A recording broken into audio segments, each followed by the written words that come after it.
Siamo più rilassati, dai, finalmente almeno il primo scoglio è stato superato.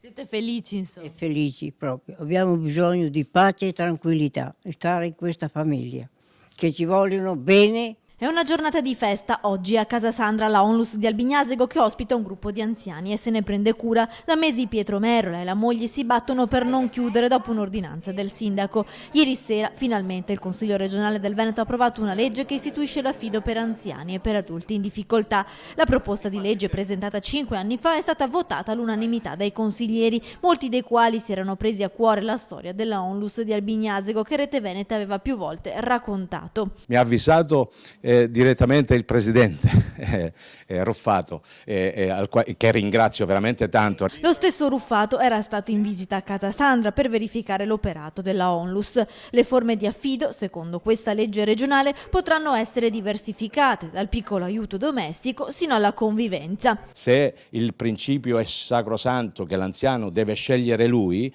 è chiaro che gli devono lasciare quell'autonomia, cioè anziano, familiari, e anche il medico di base che deve, e famiglia affidataria che deve accoglierli. Ecco, questi sono i presupposti. Una battaglia vinta, spiegano felici i nonni. La calma è la virtù dei forti.